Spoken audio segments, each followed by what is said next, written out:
All right, it is 7 p.m. We are going to get started. Hello, Miss Anita. Happy Mother's Day if you are a mom. Um, yeah, that's it's been a crazy week over here, and I hope wherever you are, if you're listening via YouTube or Miss Anita here with me in the Zoom room, I hope your Mother's Day has been amazing so far. So let's get right down into it. I cannot believe, oh, you're the mom of a teenager, Miss Anita? Girl, you are a better one than me because, oof, that sounds like a lot. I'm kind of still a teenager. Let's just be honest. I'm a child. I'm a child with adult money and bills and responsibilities, but it's hard. It's hard this adulting. But moms are the best.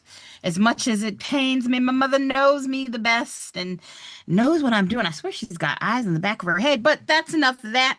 Let's get down to our questions. Question 190. Can you believe we've gone through almost 200 of these? Wow. Mm, mm, mm. And if you want, well, let's get through these 10 and let's talk about what comes next. A licensed agent receives a phone call from a prospective buyer who says, I don't want to see homes in neighborhoods with a lot of families with children.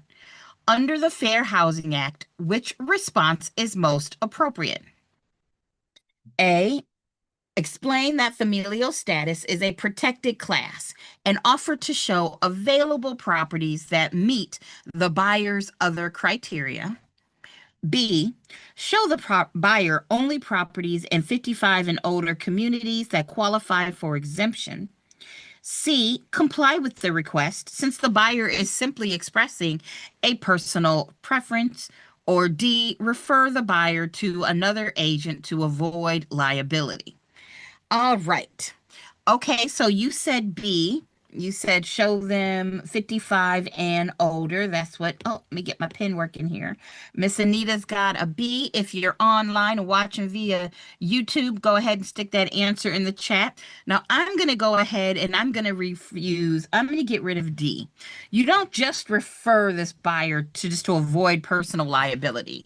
Absolutely not. Like, this person needs to be told that we can't talk about familial status.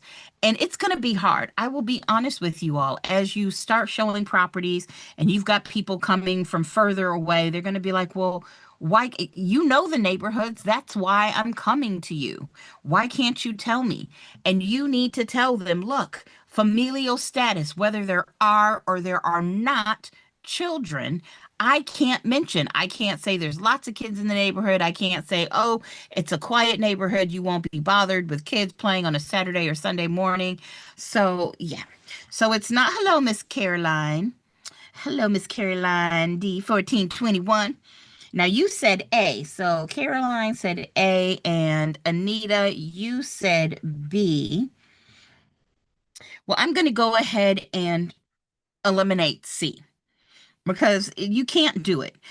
A personal preference. What if somebody said, well, I don't want to live in a neighborhood with women, or I don't want to live in a neighborhood with a religious, class? No, you can't do that. That is going to be discrimination. So the question is it A or is it B? Well, the answer here is actually A. It is A. So let's talk about why. Hey, Crystal, let's talk about why.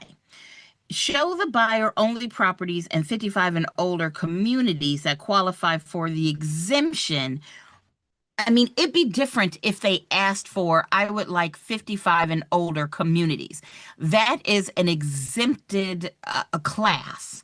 But they didn't say they wanted to see just 55 and older. They said no, like we don't want homes with lots of families. You can't make decisions on based off of a protected class. The pivot point to whether somebody sees a property or not, whether you show somebody a property or not, cannot be one of the protected classes. So our answer is A. All right. So hopefully that makes sense. You cannot help them make decisions, and the decision point is the protected class. Does that make sense, Miss Anita? Why? Oh, yeah. Can I explain about the Fair Housing Act? I sure can. So we know when it comes to fair housing, give me some little space here. We've got our protected class, which I like to teach as Fred's Corn. Notice I've taken out the vowels. So Fred's Corn stands for familial status. And know that, remember, guys, this is not marital status. Not marital status. We don't care if you're married or not. This is talking about are there or are there not children? And this question, like I said earlier, is really key because people will ask you, oh, I've got kids and I want my kids to have somebody to play with in the neighborhood. That's great and all, but I can't tell you or say anything about kids. And if you ever, this is just how I coach, if you ever run into somebody who's like, well, that's silly, I usually say to them, well, what if what if somebody comes to me and they're on the sexual offenders list? Do you want me telling them where there are and there are not children? No?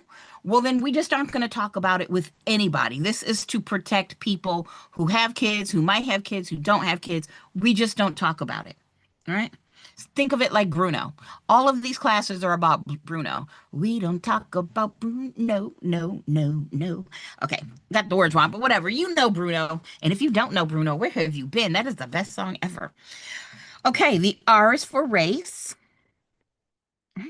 The D is for, I'm going to say, differently abled because I just like that better, but it could be disability, both mental and physical. The S is for sex, and that's going to cover gender and sexual orientation. You've got C for color. You've got R for religion, and you've got N for nationality or national origin, which is also going to cover ethnicity. So those are your covered. Hey, new and improved. Oh, Valerie, I was supposed to email you. Sorry, we have been dealing with so much in my family. I literally just got home. All right. Valerie, email me again, and you have my permission to email me every day until I respond back because I know that you need me to email you back. Oh, but you know what? I cannot complain. I moved home to be close to family because they're getting older, and I'm working it. That's what I'm here for. So we know these are protected classes, but we also know we have some exemptions. So instead of trying to write out all those exemptions, let me just find them.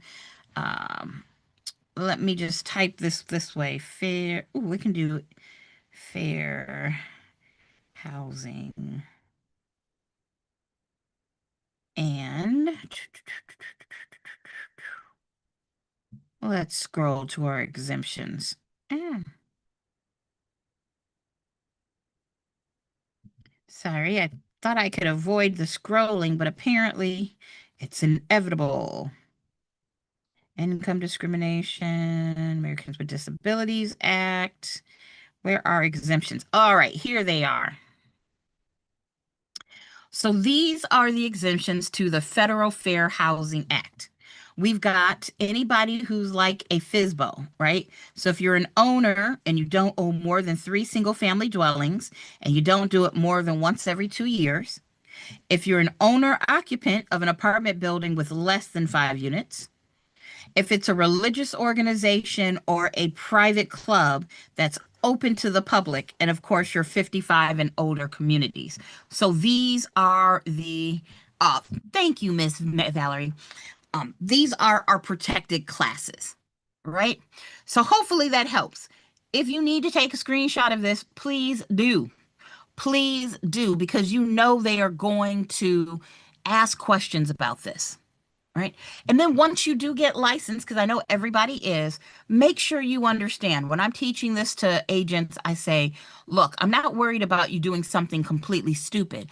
I'm worried about you doing something and not realizing that what you said or did was discriminatory, and then you get into trouble. So, great question. Let's go back here to our number 191. A property owner in an HOA governed community wants to install a satellite dish on their roof. The HOA CCNRs prohibit exterior antennas and satellite dishes. Under the FCC's over-the-air reception devices, the OTARD rule is, the HOA's restriction is. So, first, as we go through this, making sure everybody knows what CC and Rs is. Covenants, conditions, and restrictions, that CC and Rs. So we're talking about your HOA rules. Basically, we know neighborhoods, homeowner associations, they'll have rules about what you can and can't do. Now, if the HOA prohibits exterior antennas, but then you have the FCC saying, okay, well, look, we've got rules about reception devices. The question is, well, what happens now? So we have some answers here. A, generally, so because we're asking the question, let's not mess this up like I did last week. The HOA's restriction is, so we're looking for what's true about the HOA restriction. All right. So we've got A, generally preempted. The FCC's OTARD, that just sounds terrible to say, rule limits HOA restrictions on small satellite dishes, 1 meter or less in diameter for individual use. B, enforceable only if the HOA provides free cable television to all residents. I think we can all pretty much agree the answer is not B. C, enforceable only during the first 5 years after construction. No. And D, fully enforceable because CC&Rs take priority over federal regulations. This is a great question because we're down to one or two. It's either A or it's D. Now, I am not familiar with the FCC's OTARD rule, right? I'm not familiar with it. And fully enforceable because CC&Rs take priority over federal regulations. Well, you know what? I happen to know that is wrong. I know that the most restrictive restriction restricts in general. It is not that CC&Rs take priority over federal regulations every single time. That is not a true statement. So even though I've never heard about the FCC's OTARD rule limits, I got to go with A. Now, you all know I don't actually know what the answer is. All right. I don't know, but I'm assuming because I know it can't be B, C, or D. CC&Rs do not take precedence over, federal regulations or state regulations, and state regulations don't generally take, I know it's not always true. Usually it's the most restrictive restriction restricts. Great. So let me see. Is A correct? Survey says, hey, I'm going to read the explanation because I didn't know this. It is A, by the way, guys. It is A. We are correct. Boop. So the explanation that Claude gave me was the FCC's OTARD rule generally preempts HOA restrictions on small satellite dishes installed for an individual viewer's use. HOAs can impose reasonable restrictions on installation location for safety, but cannot prohibit dishes altogether. So I'm going to put a big question mark here. Is this true in every state? I don't know. But I know it's my best answer choice when I know for sure B, C, and D cannot be right. All right, let's try 192. A buyer purchases a property and obtains a lender's title insurance policy. 10 years later, the buyer refinances with a different lender. What happens to the original lender's title insurance policy? Now, remember, when somebody gets title insurance, you get 2 policies. If there's a lender, you get a lender's policy and you get the owner's policy. So let's see what our options are. We want to know what happens to the original lender's title insurance policy. A, it remains in effect for both the old and the new lender. B, it converts to an owner's policy. C, it automatically transfers to the new lender. D, it terminates because the original loan has been paid off and the new lender will require a new lender's title insurance policy. Now, let's talk about this. We know there's two policies. And if nobody ever refinanced, let's say the house was worth $300,000. Well, then that policy would be for the lender, let's say the loan. Come back here. Let's say the loan was for 250,000. The lender's policy would be for 250K and the owner's policy would be for 50. And as time went by, eventually the lender's policy might only be for, I don't know, $100,000 and the owner's policy would be for 200,000. It's kind of like mortgages, where the equity changes the more you pay off the loan. Well, the same thing with your title insurance policy. If there was no sale, eventually it would only be the owner's policy when you finish paying off the loan. But that's not what happened. So if the original lender was, let's say, Bank of America, let's say we had Bank of America, and then you get a new loan, you refinanced, and now it's what Wells Fargo. Does that title insurance policy just carry over to Wells Fargo? No. Hey, Carolyn, it's not. I mean, the Bank of America's policy had their name on it. And what's going to happen is that buyer owes money to Bank of America at first. When they refinance, this gets fully paid. And now Wells Fargo needs to take out a new policy.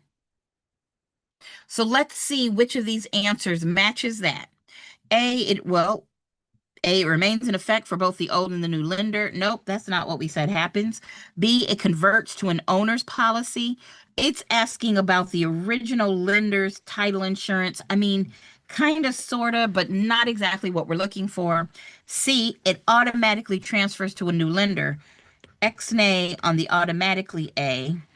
And D, it terminates because the original loan has been paid off and the new lender will require a new lender's title insurance policy. There we go. Our answer is D.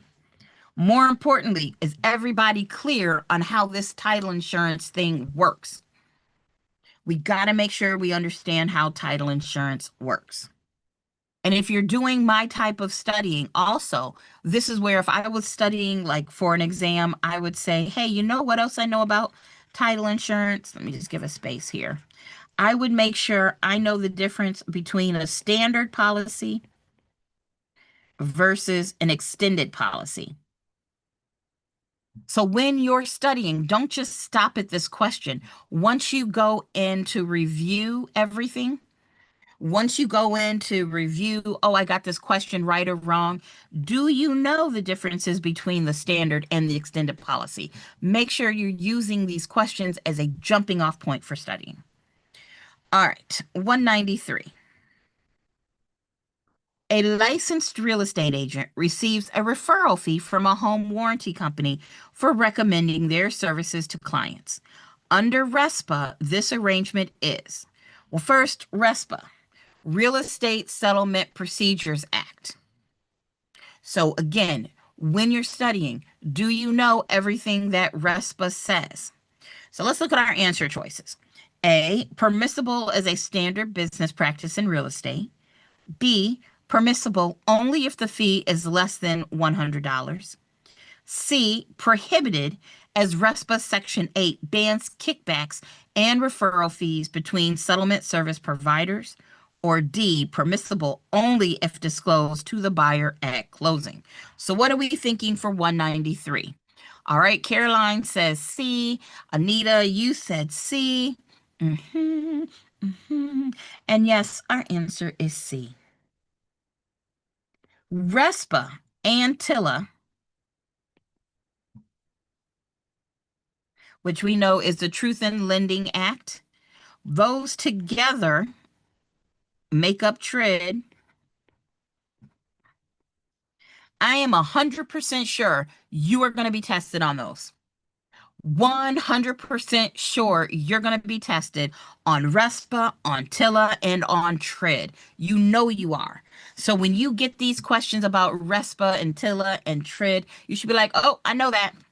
Like you just go ahead and know it, y'all. Just and more importantly, don't do what the question is talking about. Like when I first got it started in real estate, maybe like 15 years ago. It wasn't when I was just starting.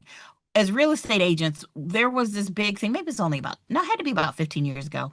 There was a thing where the government came in and said, stop doing this. Stop accepting referral fees for a home warranty company because you recommended their services. Stop doing that.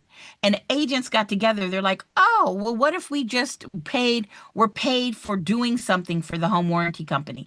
If we collect information about the borrower and the house for them, you know, their name, their address, what kind of heat it is, you know, the government was like, please stop. You're not outsmarting anybody, and you will get in trouble for breaking RESPA. So make sure you understand RESPA, TILA, TRID. If you need help with that, let me know and we can go over it. All right, 194 and a drink of water. Mhm.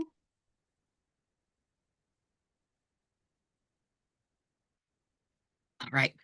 A homeowner obtains a reverse mortgage. All right. Home equity credit mortgage home HECM. What is I'm trying to think. Home equity credit mortgage. I feel like I should know what HECM stands for, but okay. Which statement about this loan is correct? I know what a reverse mortgage is. I feel like I should know what HECM stands for. Let's just ask. Alexa, what does HECM stand for in regards to a reverse mortgage? HECM stands for Home Equity Conversion Mortgage. It's a type of reverse mortgage insured by the Federal Housing Administration in the United States. Home equity conversion mortgage. Thank you, Alexa. Stop listening.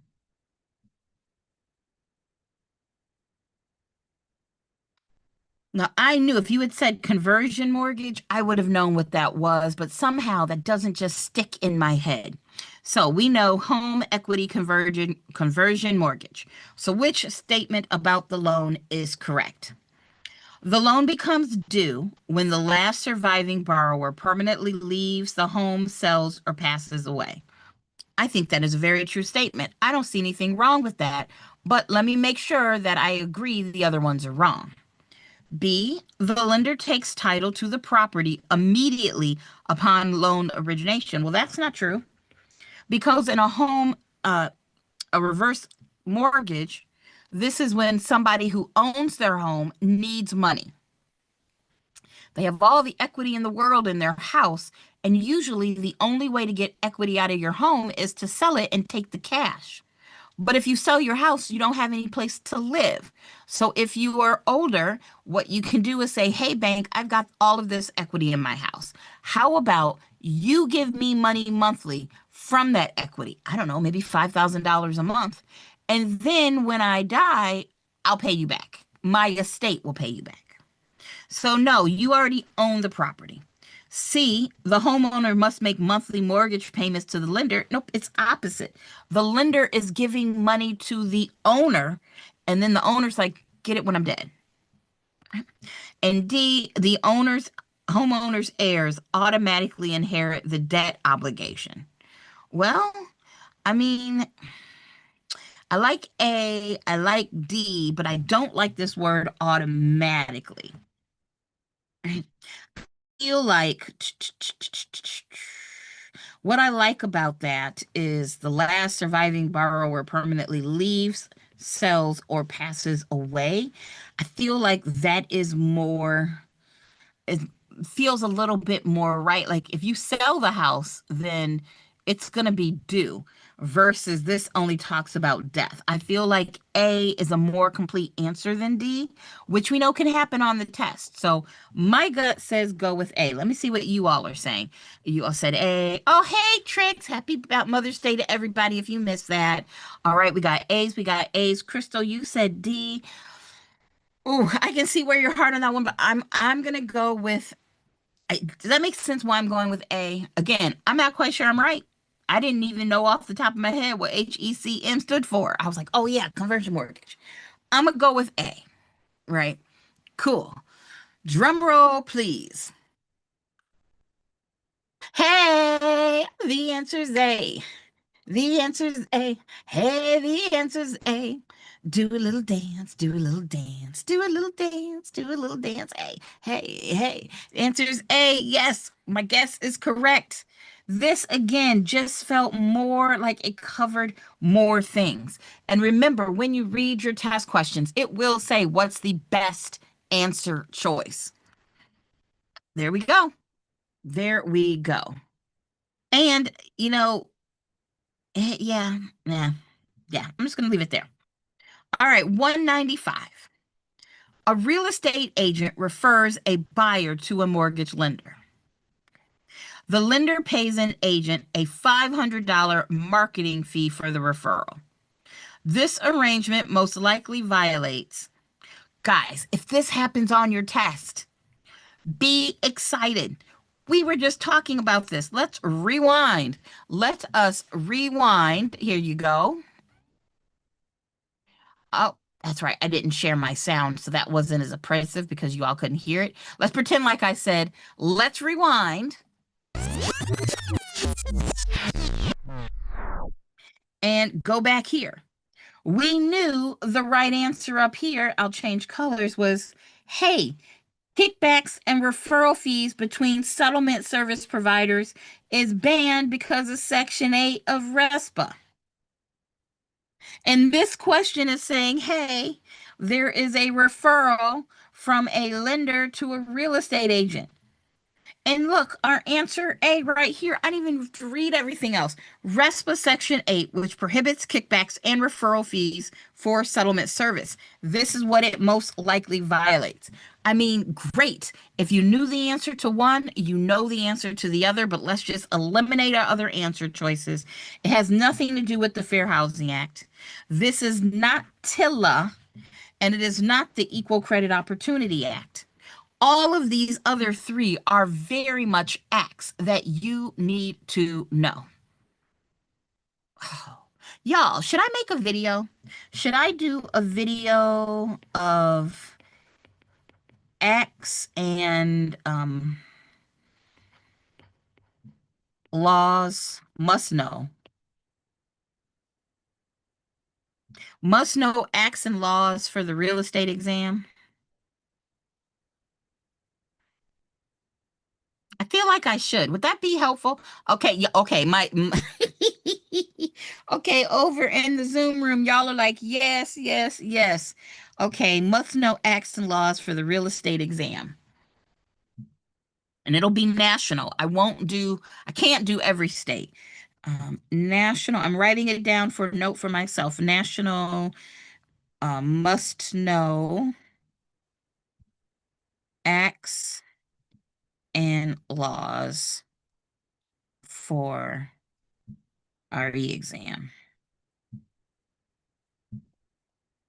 All right, maybe I'll get Chris to do that with me. Okie dokie, pokey lokies. I will add that. Oh, good. Okay. 196. A property owner has a right of first refusal on the adjacent lot. The adjacent lot owner receives a bona fide offer of $250,000 from a third party and notifies the property owner. The property owner has 30 days to exercise the right. On day 20, the property owner offers to match the price but requests a 90-day financing instead of cash terms in the third-party offer. Has the right been properly exercised? What? I mean, huh? That's a lot, but that's okay. You have a question. If a people inquiring info about sorry, that's another question. Tricks, I will answer that before the next question. Okay. So let's get back to 196. We got some terms we got to know here. A right of first refusal, right? So what is a right of first refusal? It's like an option, but it is less intense than an option. Let's do this right. Oh, I'm in the wrong thing. Boop. Let me help y'all with this. Here we go. Right of first. There we go. Boom.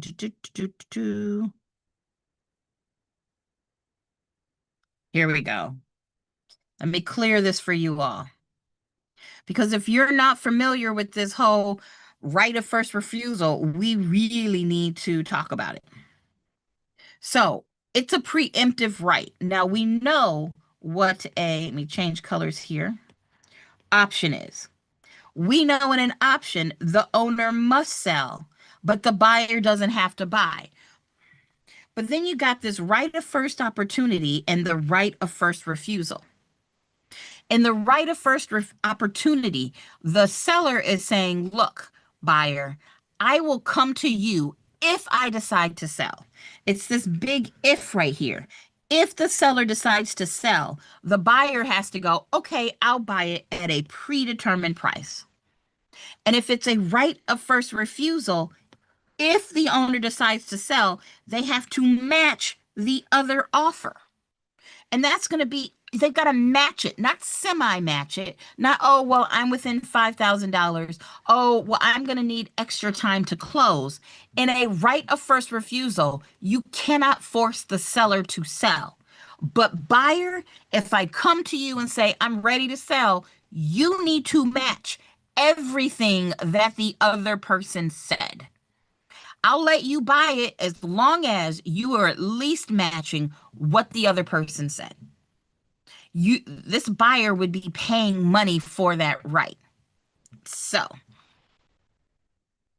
now that we know that, hopefully that makes sense. Let's roll back to our questions. So property owner has a right of first refusal. The adjacent lot owner receives a bona fide offer of $250 from a third party and notifies the property owner. Okay, let me draw that out. So we got lot A. We have the original lot, right? And then the adjacent lot next door, call it the other lot, gets an offer for $250K from a third party and notifies the property owner. So this person gets an offer, and then they simply tell the original lot owner. The property owner, right? The property owner has 30 days to exercise their right. So we know they have a right of first refusal here. Has 30 days to exercise this right. On day 20, the property offers to match the price, but requests a 90-day financing instead of the cash terms in the third-party offer. He didn't match all of those terms. He didn't match all of those terms. So my guess is this guy has not, that right was not properly executed because he needed to do it within 30 days and he needed to meet all of the criteria. Let's see if any of our answers say that. A, yes, because financing terms are a minor detail that doesn't affect, no. Financing terms are a major detail. B, because exercising a right of first refusal requires matching all material terms. I like that. Not just the price. C, no, because the right of first refusal automatically expires after 15 days and most. Nope, that automatically word raising up our little hairs in the back of our neck. We don't like that. Or D, yes, because the property owner matched the purchase price within the deadline. It's not just about the purchase price, it is about everything. So our answer is B. You need to match all of the material terms. Boom. Nice job, y'all. All right, 197. A broker operates a real estate office with 15 sales agents. One agent posts a social media advertisement for a listing that does not include the broker's name or any company identification. Under federal advertising regulations, who is responsible for this violation? Now, as I'm reading this question, I'm like, well, I know what my state says, but under federal advertising regulations, this makes me go, all right, do I know any federal regulations about advertising? I mean, I know there's federal regulations on what you can't do as far as, fair housing. We've got some regulations on advertising because of TILA. But TILA has to do with the loan. Fair housing has to do with discrimination. Okay, let's see what we got here. And take a wild guess. Neither, because social media posts are not subject to advertising regulations. That's not true. I know social media posts they are regulated by lots of things. Okay.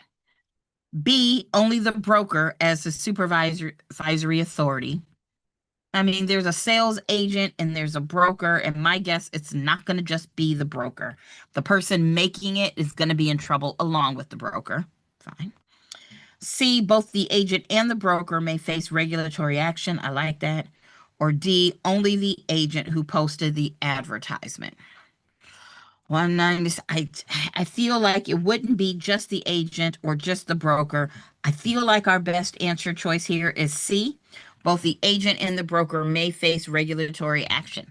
Again, guys, I'm like, are there federal advertising regulations that I don't know about? But either way, I feel comfortable about C because I don't like A, B, or D.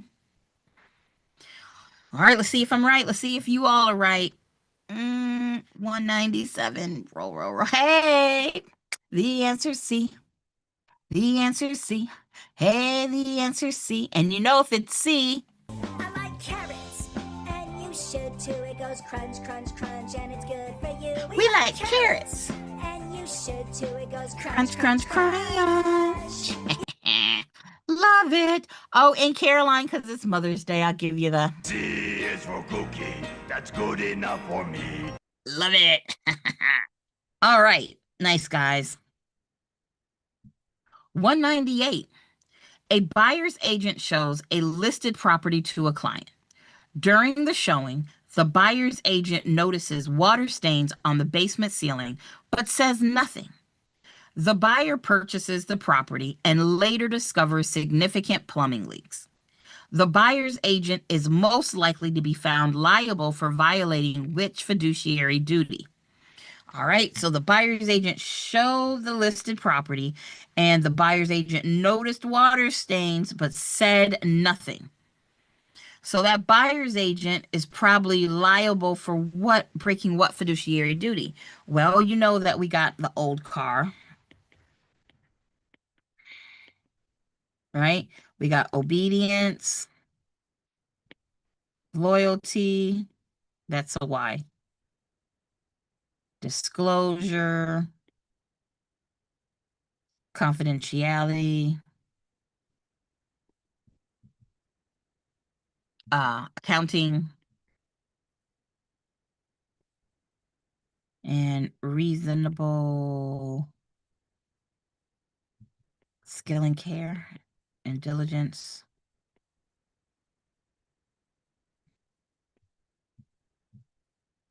All right. So you did not share about a material fact something that could be a material fact. So I'm going to say our answer is C, disclosure, because accounting would be something to do with money. Obedience would be saying somebody told you to do something. And D, loyalty would be if you put your client in a lesser position. You favored somebody else. So 198 is C for sure. C, we like it. All right. 199, we're coming close to the end, y'all. A buyer purchases a property using a land contract, otherwise known as a contract for deed or an installment land contract. After 5 years of payments, the buyer defaults. In most jurisdictions, what is the seller's primary remedy? I mean, it says most jurisdictions, which means Claude probably knows something And what I know in North Carolina is we're going for most jurisdictions. If the buyer buys a house using an installment land contract or land contract, they're making installment payments. And then that person, that buyer, doesn't get title, actual legal title, until they've paid off the loan. What they have is equitable title, the right to claim the property later. But if the buyer defaults, the seller can't force them to pay the difference. Basically, buyer, you paid really expensive rent. You don't get any equity that you've built up. And seller, you can't force this sale. That's what I know. So I'm going to see, is that even an option here? And see what we think. So we're looking for the seller's primary remedy. Forfeiture of the buyer's payments and repossession of the property, subject to any equitable rights the buyer may have. All right. Okay, well, the seller's primary remedy. So the buyer would forfeit their payments and the seller would get repossession of the property. I'm not loving A, but let's see what else we got. B, the buyer retains full title and the seller can only sue for the remaining balance. No, I know that's not going to work. C, judicial foreclosure identical to a mortgage foreclosure process. No, it's not the same because it's just not the same. D, the seller must refinance the property to return the buyer's equity. No. All right, let me look at A again. Forfeiture of the buyer's payment. So the buyer, I think that's what they're saying, is going to lose their payments and the seller gets the property back. And subject to any equitable rights the buyer may have. I guess maybe if they added some kind of thing. I know that A isn't perfect to me, but I really don't like B, C, or D. So I'm going to go with A. What do you all think? I'm highlighting it like I know I'm right, okay? Caroline says A. Crystal said A. Anita said A. Carolyn, you said A. Guys, 200 questions later, are we guessing right here? Are we guessing right? I should hope so. Hey, the answer's A. The answer's A. Hey, the answer's A. All right. Love it. Okay. Number 200. Oh, there's our answer key.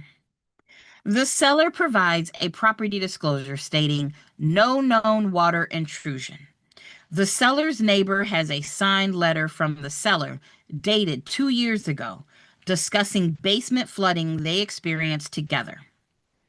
After closing, the buyer discovers extensive water damage.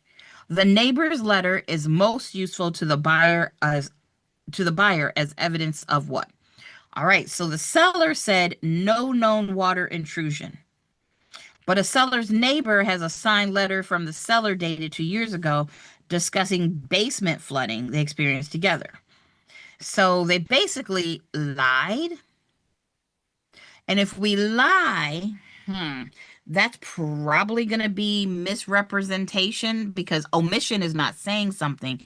Misrepresentation is you lied about something, which can be called fraud sometimes. But let's see. Negligent construction. Yeah, that's not a thing. B, fraud through intentional misrepresentation. Oh, I like that. We got the word fraud. We got the word misrepresentation on the disclosure form. I like that.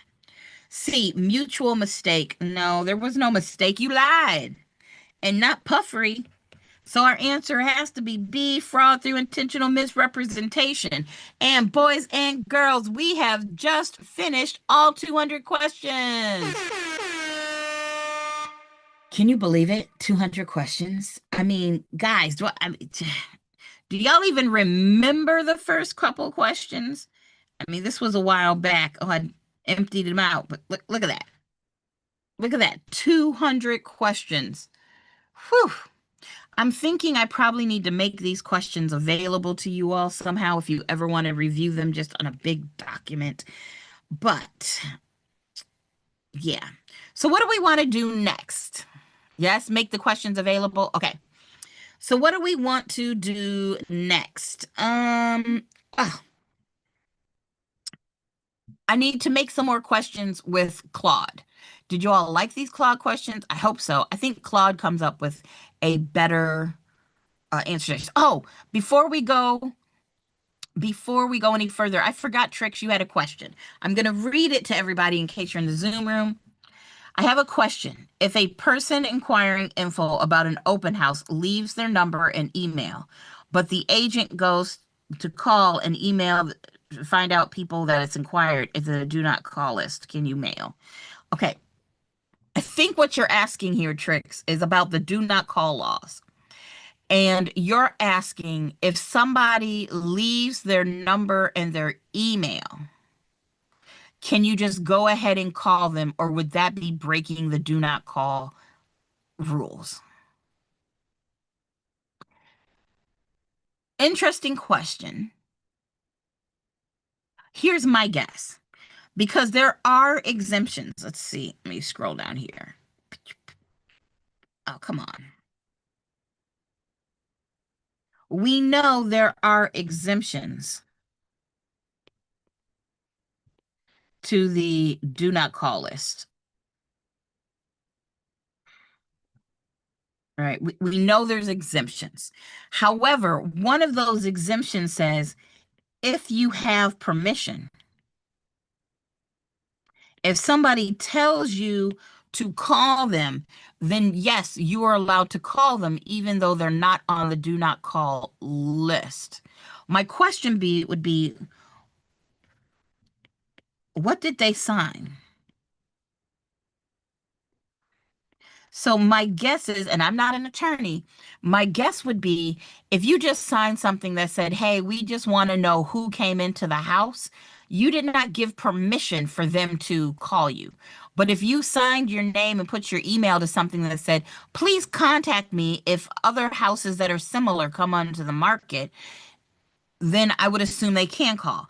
But what I do know is this is going to be an Uncle Ray question. And if this is your first time here and you've never heard us call Uncle Ray is not my real uncle. I mean, my uncle's name is actually Uncle Ray, but my actual uncle sounds like ChatGPT, so I call him Uncle Ray. So it's been a while since we asked Uncle Ray a question. Let's go for it. Hopefully everybody can hear him, but I'll repeat what he says either way. Here we go. Hey, Uncle Ray, I've got oh, he's not listening yet. Hey, Uncle Ray, I have a real estate law question. One of my students asked me if a couple goes into an open house and there is a sign up list in the open house and they give their name and their email and their phone number, can you call that person? Does the sign up list have to actually explicitly give them permission to call? This is where we wade into real estate etiquette and legal boundaries. Generally, under consumer protection laws like the Telephone Consumer Protection Act, just providing contact info on an open house sign-in sheet doesn't automatically equal consent to call them for marketing purposes. Usually you need to have some explicit permission or opt-in, especially if it's for anything beyond following up on that particular property. So it's best practice and legally safer to have an opt-in box or a clear disclaimer that says they consent to follow-up calls. When in doubt, always lean on permission-based communication. Thank you. So hopefully you all heard that, but Uncle Ray basically said exactly what I said, which is you probably need to have something. And now remember, Uncle Ray's not an attorney either. He's AI, but he's pretty good. You probably need to have something that explicitly says, I'm giving permission. Now, one of the things you did say here, Trix, is can you email? Well, you can email and call whoever you want. I mean, email or, send snail mail, whoever you want. When it comes to email, you've got to follow the CAN-SPAM Act, which is controlling the assault of pornography, of something. You can't use pornography and you cannot have like a subject line and the body of the email mismatch. But other than that, you can email to your heart's content. Just make sure if they ask to be taken off the list, you actually do. You have an opt-out thing. And then snail mail, look, there's no regulations on how many times you can snail mail somebody. I don't know if you got their snail mail address, but yeah. So there's a difference between the do not call, which is just phone calls, text messages, and the can spam, which is only emails. And there's really no rules against snail mailing people. But if you're going to call them, you need actual permission. So, tricks, I don't know. Yes, they said call and email. Yeah. I don't know if that helps. Let me go back. I'm not sure where you got that. If you have that actual question, Trick, send it to me via a what do you call it? Email. And I want to see because it's kind of or what I'm trying to say. So hopefully that helps. One of the other things I wanted to talk about today very quickly is I had a student in tutoring that was struggling with contract questions and acceptance. Guys, make a timeline. You've heard me say make a timeline for like doing prorations, but you could do a timeline and you can say, all right, on Friday, there was an offer. And then on Saturday, there was a counter offer. And then maybe on Sunday, the seller signed. But then they don't, the buyer, they don't tell. They say they tell the buyer on Tuesday. Right. And the question might be like, when did they get under contract? Well, they got under contract when the other side was notified. And the question might say, on Sunday evening, can the buyer back out? I mean, it's not pretty, but if you get lost in one of these questions about offers and contracts and all of those things, you're good. Oh, you're good. Okay, so with that act, you have to allow them to opt out. Okay, let me go back. Hopefully this makes sense with the timeline. I'm going to go back to those questions in YouTube because I didn't see them. So with the do not call list, you need to have it in writing. Just verbally is not going to be good enough. And it's not so much, if we're talking about phone calls and the do not call act, you need permission to call them. If you're talking about can spam and email, you must provide an email opt-out. And if they ask to be, taken off the list, you must take them off the list. Of course, snail mail, do what you want. Right. So giving permission with your mouth, yeah. And if they have it in writing, you need it in writing either way. Hopefully that clears it up. All right. So guys, another hour gone by. I will create some more questions for Wednesday. If there's any topics that you all want to see, email them to me so I can try to make sure to do to have it done. If there's somebody who wants to see how I do these questions, how I get them made, let me know and I can do a Zoom if you all want to see that. If you in person want to see, Candace, how do you come up with 200 questions? I'd be glad to show you. It's not a secret. I mean, I'm just using it. And other than that, happy Mother's Day. Y'all have a wonderful rest of your evening. I got a big fat chocolate shake from going to dinner with my mama that's been calling my name. My mother said to tell all of you all happy Mother's Day too. And I'm out. I'm out, guys. I'll see you next time. Bye. Oh, go ahead, Anita. What's your question? You all can stay if you want, but, go ahead, Anita. What's your question? I won't hang up the call yet. I'm sorry, Candace. I know you were about to log off. It's okay. Oh, We it's can okay. talk next time on Wednesday, maybe. Oh, no, is it a long question? I mean, go for it. No, it's already- agency-related question. It's agency-related question. Go for it. I don't mind. Okay.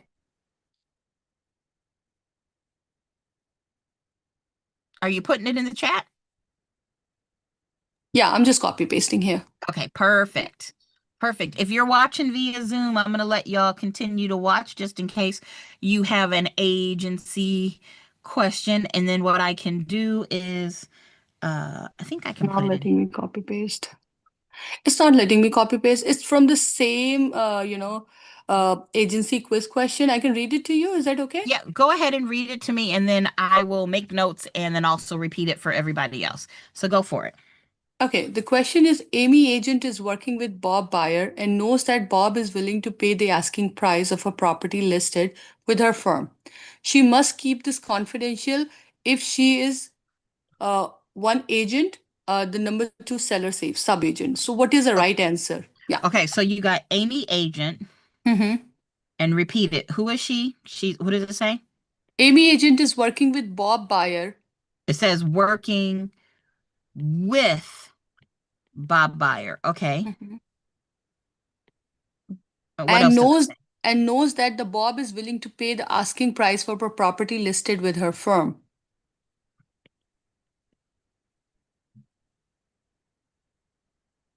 See if I can snip It's willing it. to pay full price. I posted Okay. in a comment chat.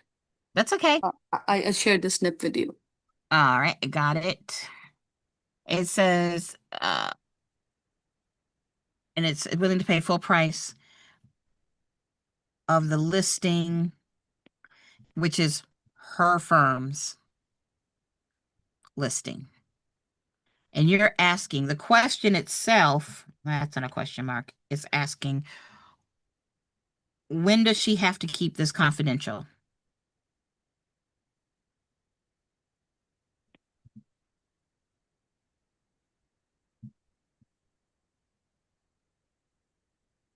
All right. So without looking at the answer choices, I know when it comes to Bob is willing to pay full price, she would have to keep that quiet if she was a buyer's agent or a single agent.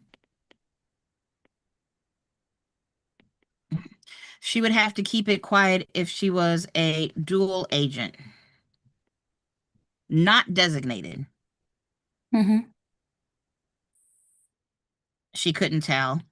And if she was the designated buyer's agent.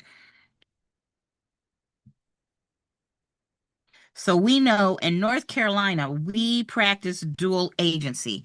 And remember, in dual agency, nobody can share any material facts with anybody else. Right? Like, I shouldn't say any material facts, anybody's motivation for buying and selling. So if Amy, she would have to keep it confidential if it was just she was a buyer's agent. But since her firm already lists a property, that can't even happen. But she would have to keep it quiet if she was a single agent. If she represented the buyer, if let's say she had a buyer agency already and they had agreed to dual agency, she would have to keep it quiet. And if she was the designator's buyer's agent, she would have to keep it quiet. But the fact is, right here, it says she's working with Bob Buyer. So my guess, let me see what our options are. It says she must keep this confidential if she is one, an agent, or two, a subagent. Okay, well, I can eliminate two. If she was a subagent, and the states that practice subagency, that means, let me change colors here. That means the seller has two agents and the buyer has none. Right? If the seller has two agents and the buyer has none, nobody is keeping the buyer's secret. So there would be no confidentiality if Amy was a subagent. Everything that Bob told her would have to go back to the seller. So first, does that make sense why I can eliminate two? Yeah, I got it. So now we know the answer is either B or D. Does that make sense? Because it said one only, two only, both one and two, neither one or two. So we got one only, two only, both or neither. Did I just spell neither wrong? N-I-E? I don't know. N-I-E? Yeah, no, it's N-E-I. Okay. So we know you don't get confidentiality with two, so it can't be both, and it can't be this one. So it's either one A or only D. or neither, A or D, right? And it just says agent.